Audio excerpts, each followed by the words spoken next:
We're marching through our first session. So the last of the four presenters in this group is here to talk about how they are connecting the real world of things to the Internet of Things. Please welcome Snapeous.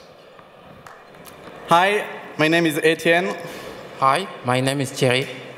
First, we want to thank you for the opportunity to talk about something that we are very passionate about, Snapeous. Snapeous is a free application and a web platform that allows people to add digital content to real objects simply by scanning them. It is the first social network around objects. So, why this idea? In a few years, 50 billion objects will be connected to Internet. And today, there is no easy way for people to engage and connect with other people around the objects they like. We believe that things can connect us. And we are here to bridge this gap, with a twist of fun, of course. Every object around us is an opportunity to discover, to share, and to connect with other people. You can think of it as a Foursquare for things, because we want to do with real objects what Foursquare has done with real locations. So, to help you get a better sense of the amazing potential of Snapeous, let me give you an example. I guess most of you have visited Paris already, or you will after this event. And because it's almost Christmas, you may look for gifts for your friends or family. And guess what? We have a great tip for you today. Did you know that you can buy a bottle of wine produced in Paris? Yes, there are vineyards in Paris. So with Snapeous, simply scan the barcode on the bottle, and you will discover many more things than just a bottle and some wine. Immediately, you discover the content available on the snap of this bottle. Oh, technical problem.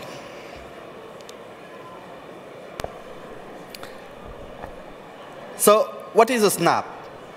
A snap is a digital version of real objects, enhanced with pictures, comments, videos, links, and all the people interested in this object. So here, for example, you can see the posts of the people who have snapped the bottle of wine, or simply save it in one of their lists. You can tap on pictures, or even look at videos.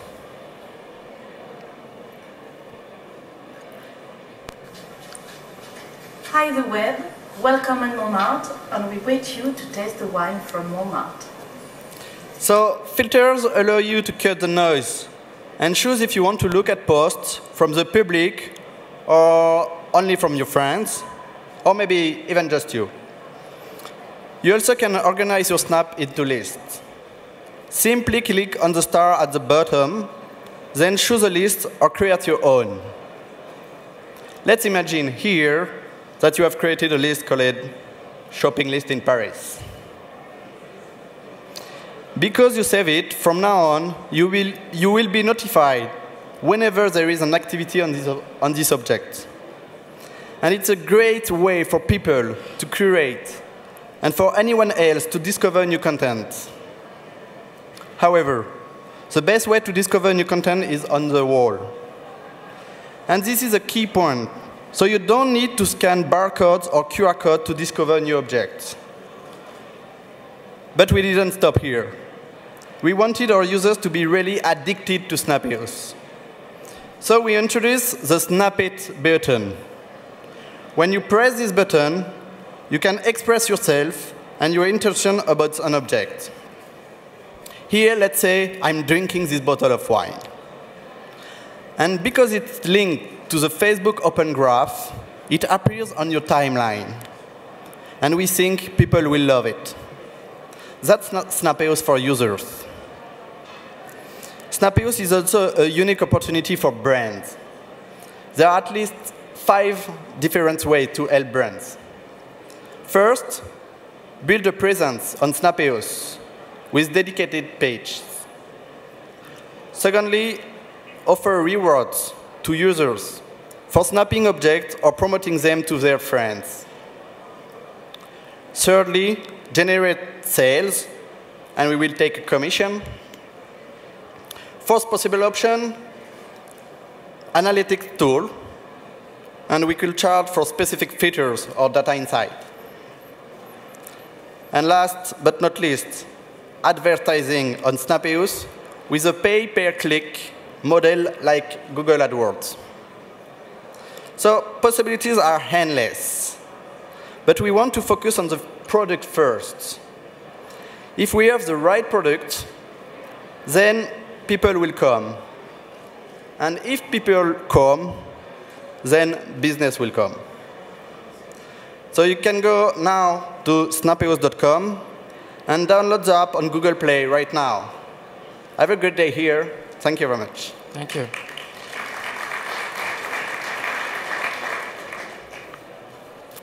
All right, please join me here for the questions. I have a feeling when you set up the idea that there are many possibilities that will lead to many questions. I'm going to give you this and give you all the stage for questions.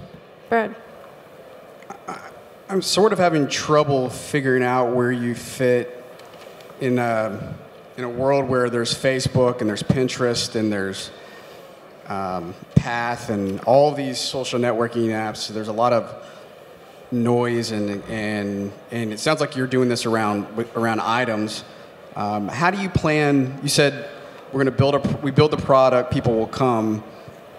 Build a great product, people will come. I'm not sure that that's necessary. That sounds good, but that's really, really, really hard to do. How do you grow this thing? How do you get people using it? I mean, it seems like it's another social network that people almost have to join. So first, we have already few hundreds people who have seen it for the beta without marketing budget.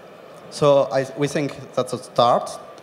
And of course, to be here at LeWeb, it's a great opportunity to promote Snapeous and to meet bloggers, journalists, advisors, and key people who can become advocates of Snapeous to their network. Then we know why. I mean, because I get you have the ability to scan a product. It sounds like, and it automatically populates the product information. I mean, why wouldn't I just do this on Twitter or Google Plus like I'm already doing? Like today, Twitter is about my real-time information. Facebook is about my friends. Foursquare is about my locations. Pinterest is about what I like, pictures on the web. And Snapeous is about my objects. So I'm curious. I also the social component of it threw me way off. I like, whoa, I'm not sure I buy that vision at all. The concept of scanning and then creating a system for brands to be able to upload information that they want to upload, the storytelling aspect of that product, right? It's not the technical aspects of that product. It's not the SKU type stuff that a grocery store is going to have. But if that barcode enabled me to understand the story, the picture of the vineyard, the picture, of somebody making it, why they made it, all that kind of stuff, that'd be very compelling to me, right? To be able to scan any product that I see and get a little bit more insight. What's the origin of the coffee? Where'd it come from? Why? What's the story? That wine. What's the background of that wine? That's interesting. That's super interesting. That's very interesting to me as a consumer. Nobody has done that. And if you've got the scanning capability, why not empower the brands to do that? Yeah, because you mean about technology, right? About scanning or... Because I think the question really is if the scan is the data entry point or the entry point to the application, might there not be an opportunity to allow brands to push more information out to the consumer at that point that they're making that scan? I believe in a world. So I believe we're very quickly, or we're already there. I think users are going to start to understand they can take this device in a store, scan, understand price points. Okay, is this cheaper somewhere else already? That kind of concept. Why not your application be known for, I scan this product and I get the story, I get the brand aspect of this product. Why this product was created, who's behind it. All that interesting information that helps me as a consumer to say, oh wow, that's a cool product. I'd like to try that product. That's interesting. So do you have an opening in your company for a product development manager? Because I think Tony's trying to help you think about new features. Maybe he needs a job. I don't know. I don't have any more good products in me. I'm done. Go ahead. The question for me is what is going to be the what's going to make what's going to make someone download the application? So what type of products are people most interested in learning about? Because your application is built on virality. You want something viral. You want people to talk about it. What's not clear to me is what type of objects are people interested in first? What is the thing, the category of object you're going to pick first, kind of as a Trojan horse to get people interested? And then you see it can evolve because people have different interests. But just pick the majority of people. What are the one or two categories of product that they would want to learn about, and try to develop something around it? Because it sounds at this point that is very large, and so it's very likely that if I take a picture of this glass, there's no one else is interested in this glass, so it's going to be an empty return. If I take a picture of an iPhone 5, it's likely there are a lot of people interested about it, and then I'm going to find the application very rich. So how are you thinking about that? How are you thinking about starting to pre-build the content to make it more interesting upfront for the users? So very fast answer. I know it's a hard question that doesn't have a fast answer, but we have just a few seconds. Fast answer on how you think about building content. Okay. Just today we are very interested by the barcode and QR code because they are everywhere, and we know already the technology. So we want to use it, and maybe in the future, and we think about that, it will be possible to scan just a bottle of glass and then to snap it. Good. Thank you very much. Good luck with the product. Good luck in the pavilion and in the competition. We'll see you back in the pavilion. Thank you. All right. A big hand for Snapeous. So you've just seen 4 companies. So we're about halfway through our startup competition. We need to take about a 10-minute break to reset the stage for the next group.